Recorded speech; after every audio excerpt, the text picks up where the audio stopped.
Oke, kembali lagi bersama Civil Watch. Nah, kali ini kita akan membahas contoh soal di topik yang baru ya, yaitu balok dengan cantilever. Jadi, yang kemarin sudah kita bahas di pertemuan sebelumnya, penjelasan tentang balok dengan balok ditambah dengan gelagar cantilever, yaitu gelagar sederhana ditambah dengan cantilever.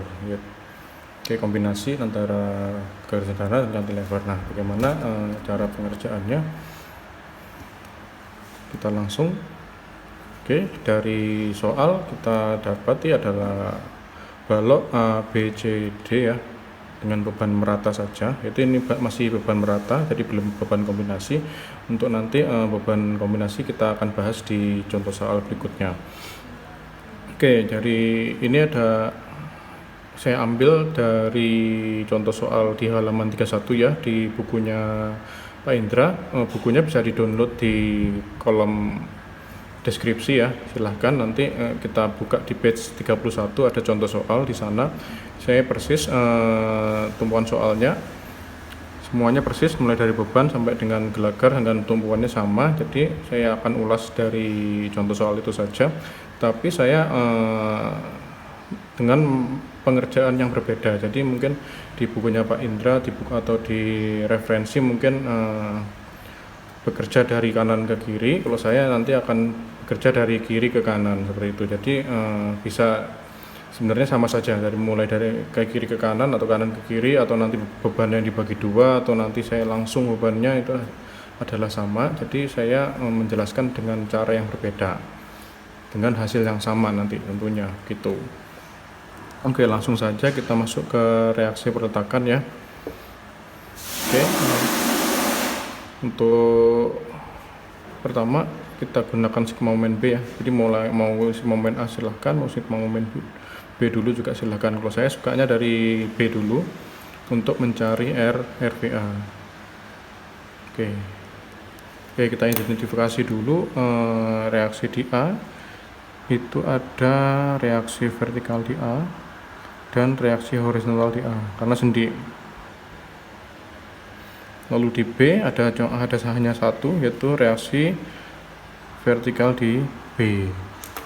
Oke, dari beban saya ketahui bahwa Q-nya adalah 1000 kg per meter lari dan total panjangnya adalah 4,5 meter. Maka Q-nya kita bisa kalikan, yaitu 1000 dikalikan 45 sama dengan 4500 kg. Oke, dengan jarak titik berat ke titik B adalah sebesar 0,25. Jarak ke titik berat ke titik A adalah 4,75 meter. Oke, berarti kalau sigma momen B, nah jadi ini ada dua cara ya.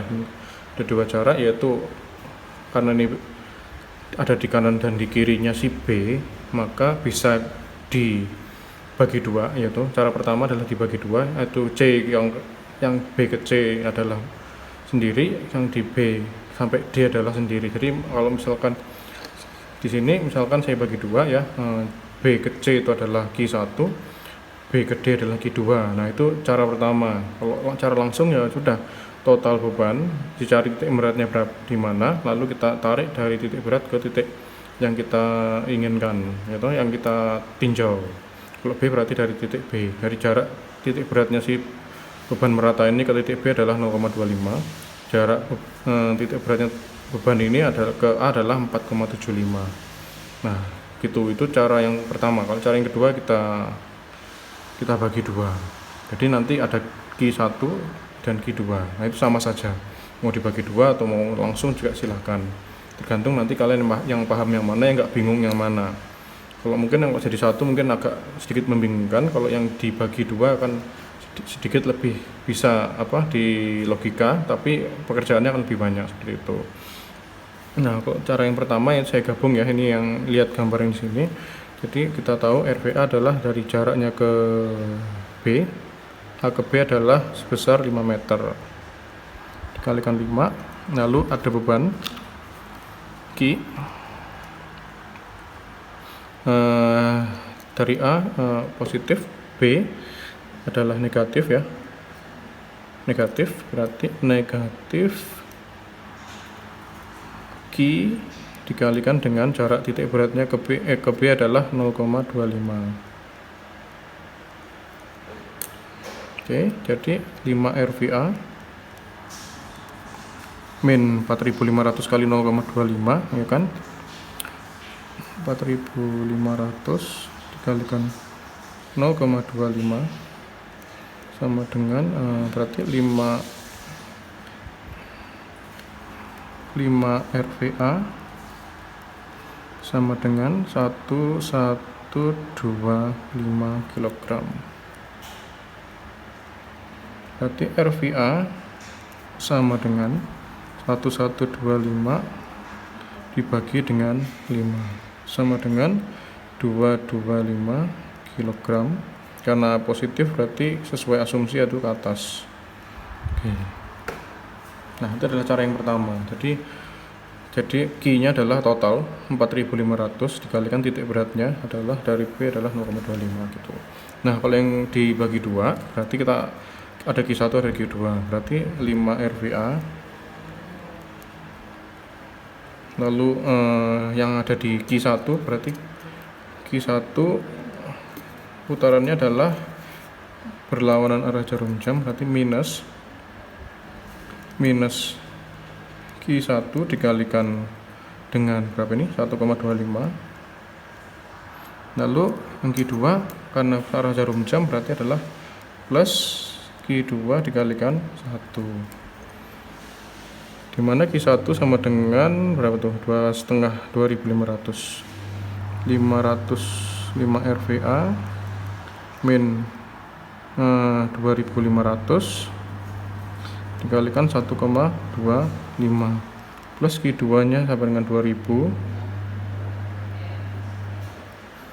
dikalikan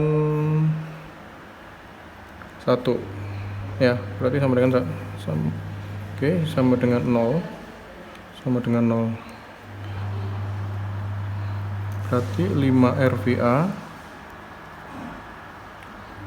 min 3125 plus 2000, berarti 5 RVA sama dengan 1125, berarti RVA sama dengan 1125 dibagi dengan 5 sama dengan 225 kg ke atas. Nah, sama kan ya. Jadi mau cara 1, mau cara 2, mau cara 1, mau cara 2 silahkan, sama saja hasilnya. Oke, selanjutnya adalah kita mencari RVP dengan sigma momen A. RVP sama dikalikan 5. Lalu saya ke A berarti ini berarti min RVP ini plus Q total dikalikan dengan jarak titik beratnya adalah 4,75. Maka RVP 5 RVP saya langsung pindah sama dengan 4500 dikalikan 4,75 sama dengan 21375. RVP sama dengan dibagi 5 itu sama dengan 4275 kg. Sesuai asumsi berarti nilainya ke atas. Oke, nah bisa kita lihat bahwa antara RVA dan RVP jauh ya. RVA dan RVP jauh, mengapa? Karena bebannya ketambahan beban dari BD ya. Jadi kalau misalkan tidak ada BD maka RVA bisa lebih tinggi, bisa lebih besar. Karena ada BD maka dia akan mengurangi beban di RVA, tapi akan menambah beban di RVP, seperti itu. Seperti contoh-contoh sebelumnya ya, misalkan dia tidak ada beban di sini, tidak ada beban di CB ini, ada contoh soal sebelumnya, hanya ada beban di BD, maka RVA akan minus. Artinya RVA akan memberikan reaksi ke bawah. Artinya titik A ini adalah dia ke atas, bukan seperti sebelumnya, contoh-contoh sebelumnya kebanyakan adalah titik A ini cenderungnya ke bawah. Nah, kalau titik A ini cenderungnya ke atas, maka reaksinya akan ke bawah seperti itu. Nah, karena di sini adalah masih lebih berat ke CB, maka kita lihat bahwa ini 2,5 dan ini 2, berarti masih berat di arah ke BA. Maka RVA memiliki nilai sebesar 225, akan jauh dibandingkan dengan RVB seperti itu. Oke, kita kontrol. Berarti RVA nya berapa tadi? 225 plus 4275. Jadi ini berapa? Oh, berarti sama, 4500 sama dengan 4500. Oke. Berarti perhitungan kita adalah sudah benar. Kalau kita kontrol sama dengan oke. Oke, di video ini sampai di reaksi perletakan dulu. Untuk kita selanjutnya kita akan menghitung gaya dari dalam di video selanjutnya. Oke, terima kasih. Sampai ketemu di konten selanjutnya.